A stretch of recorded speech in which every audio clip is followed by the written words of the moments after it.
ఈ నెల 29న క్యాబినెట్ సమావేశం, దాని తర్వాత అసెంబ్లీ సమావేశాలు కూడా 30వ తేదీ నుంచి పెడతారన్నటువంటి సమాచారం ఉన్న నేపథ్యంలో మాజీ స్పీకర్ బీసీ నేత మన దగ్గర ఉన్నారు మధునాచారి గారు.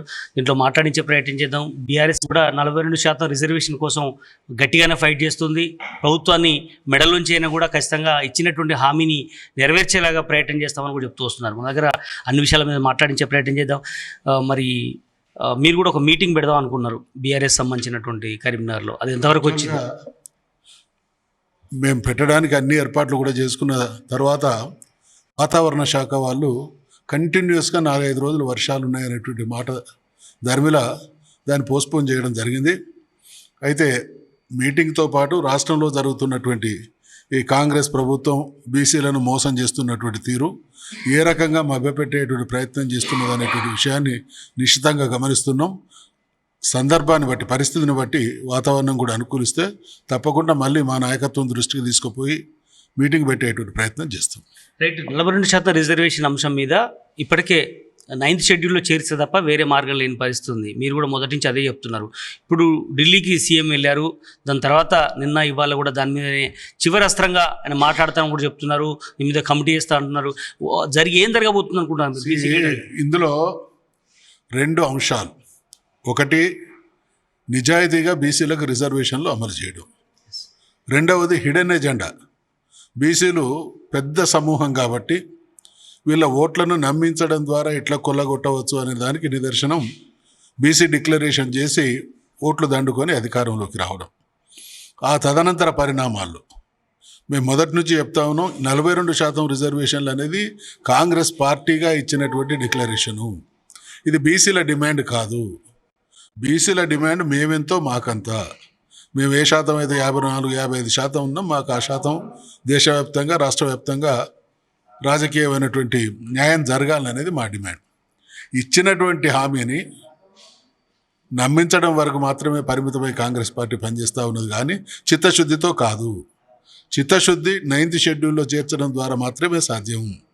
9th షెడ్యూల్లో చేర్చాలంటే పార్లమెంటు వేదికగా ప్రధానమంత్రి, ఇతరత్ర దేశంలో ఉన్నటువంటి అన్ని పొలిటికల్ పార్టీస్ మద్దతు కూడా కూడగట్టాలి. మీ చిత్తశుద్ధిని వాళ్ళు మొదటి నుంచి కూడా శంకిస్తున్నటువంటి పరిస్థితి. మా ప్రయత్నం అంతా మేము చేశాము, లేని పక్షంలో మేము 42% పార్టీ పరంగా ఇస్తామని గాంధీ భవన్లో వాళ్ళు మొన్న మీటింగ్లో మాట్లాడారు. ఇదే దుర్మార్గం. ద్రోహం అంటే ద్రోహం కాదు. కాంగ్రెస్ పార్టీ చరిత్ర మొత్తం బీసీలకు అన్యాయం చేసింది, ద్రోహం చేసింది, ఇవాళ కుట్రలు చేస్తూ ఉన్నది. నేను ఈ మాట తెలిసి కావాలని అంటున్నా. మేము ఎక్కడ శాసనసభలో, శాసనమండలిలో బిల్లు చర్చకు వచ్చినప్పుడు అన్కండిషనల్గా సపోర్ట్ ప్రకటించి, మీరు ఇది 9th షెడ్యూల్లో చేర్చబడాలి అని అంటే మీ పార్టీ అగ్రనాయకత్వంతో పాటు అన్ని పార్టీలు ప్రధానమంత్రి స్థాయిలో ఇన్ఫ్లుయెన్స్ చేయాలి, ఒత్తిడి తీసుకురావాలనేటువంటి మాట చెప్పినాం. ఎవరిని తీసుకుపోయిండు ఢిల్లీకి? నేను ఇవాళ కౌన్సిల్లో ప్రతిపక్ష నాయకుడిని. నా వాయిసే మా పార్టీ వాయిస్గా ఆ రోజు రికార్డ్ అయింది. మేము చెప్పింది, మీరు ఢిల్లీలో తీసుకొచ్చేటువంటి ఒత్తిడిలో మమ్మల్ని భాగస్వాములను చేయండి, మేము సంపూర్ణంగా సహకరిస్తామన్నారు. మాకు మాట మాత్రంగా కూడా చెప్పలేదు. ఇది మొదటి పాయింట్ నెంబర్ 1. ఇండియా కూటమి వాళ్ళన్నా పూర్తి స్థాయిలో వచ్చి పార్టిసిపేట్ చేసిన ఒత్తిడి ఎప్పుడు వస్తుంది? రాహుల్ గాంధీ, సోనియా గాంధీ, ఖర్గే, ఇక్కడ ఉండేటువంటి సిద్ధరామయ్య లాంటి ఆ బీసీ డిక్లరేషన్ చేసినటువంటి గొప్ప నాయకుడు సిద్ధరామయ్య గారు కాబట్టి వారు రావాలి. తర్వాత ఆల్ పార్టీస్, ఇండియా కూటమిలోని పార్టీలు రావాలి, ఇతరత్ర పార్టీలు కూడా రావాలి. వీటిని కూడా ఇన్వాల్వ్ చేయలేదు. మీరు తదనంతరం ఇమ్మీడియట్గా చూడండి, ఈ దొంగ ఓట్ల విషయానికి వస్తే ఇండియా కూటమి ఎంత సీరియస్గా తీసుకొని అన్ని పార్టీలను ఇన్వాల్వ్ చేసింది. అదే బీసీల విషయానికి వచ్చినప్పుడు ఎటువంటి మభ్యపెట్టేటువంటి ప్రయత్నం చేసింది. ఒకవైపు బీసీలకు న్యాయం జరగాలంటే ఢిల్లీ కేంద్రంగానే ఒత్తిడి తీసుకురావాలని అందరం భావిస్తే దాన్ని కాంగ్రెస్ పార్టీ ప్రభుత్వం కూడా ఒప్పుకొని ఢిల్లీకి పోయిన తర్వాత ధర్నా సందర్భంగా ముఖ్యమంత్రి గారు ఏం మాట్లాడిళ్ళు?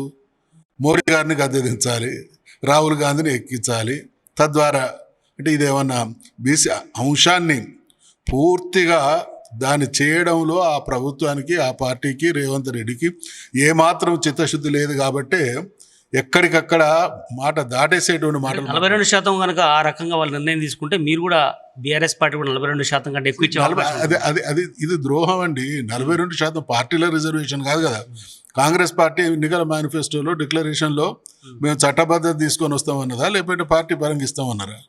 మేము డిమాండ్ చేస్తున్నది ఏ మాట అయితే మీరు హామీ ఇచ్చి ఎన్నికల్లో గెలవడం జరిగిందో దాన్ని తూచా తప్పకుండా ఆచరించండి, అమలు చేయండి, బీసీలకు మీరిచ్చిన మాట ప్రకారం కట్టుబడి ఉండండి, న్యాయం చేయండి అనే అంటే డిమాండ్. అలాంటి పరిస్థితి వస్తే కామారెడ్డి డిక్లరేషన్ వాళ్ళ తూట్లో వస్తే మీరు బీఆర్ఎస్ పార్టీ ప్రధాన ప్రతిపక్ష పార్టీగా ఎలాంటి ఆందోళన చేయబోతుంది స్థానిక సంస్థల్లో? సీరియస్గా ఈ విషయంలోనే కాదు, 42% రిజర్వేషన్లతో పాటు బీసీలకు అనేక హామీలు ఇచ్చింది.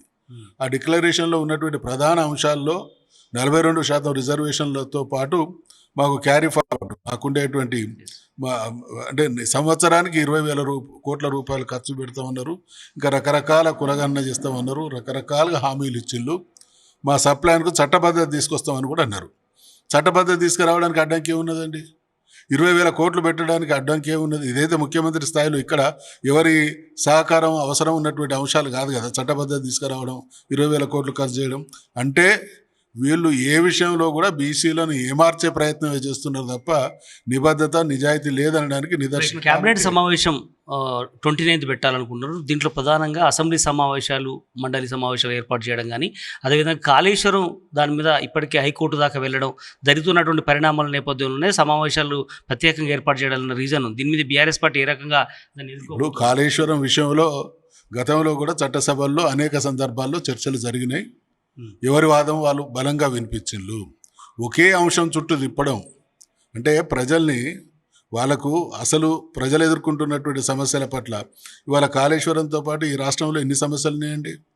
యూరియా సమస్య ఉన్నది, విద్యార్థి లోకం సమస్యలు ఉన్నాయి, అన్ఎంప్లాయ్మెంట్ సమస్య ఉన్నది, ఉద్యోగుల సమస్యలు, ప్రతిదీ సమస్యే.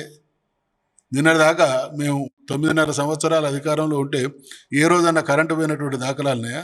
ఇప్పుడు ఎక్కడివో కరెంటు అంటే పోతున్నటువంటి పరిస్థితులు, సాగునీరు లేక హాహాకారాలు చేస్తున్నటువంటి దయనీయమైనటువంటి స్థితి. అందుకనే వీళ్ళు అసలు విషయాలు సర్ఫేస్ అయ్యి వాళ్ళు చేస్తున్నటువంటి ద్రోహం బయటపడుతుంది కాబట్టి అటువంటి దాని నుండి దృష్టి మళ్లించాలనేటువంటి చిలిపి ప్రయత్నం చేస్తూ ఉన్నారు.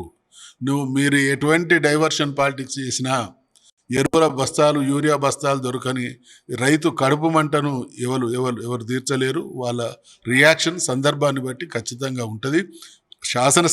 శాసన మండలి సమావేశాలు జరిపితే ఒక మినిమం 10 days జరపాలి.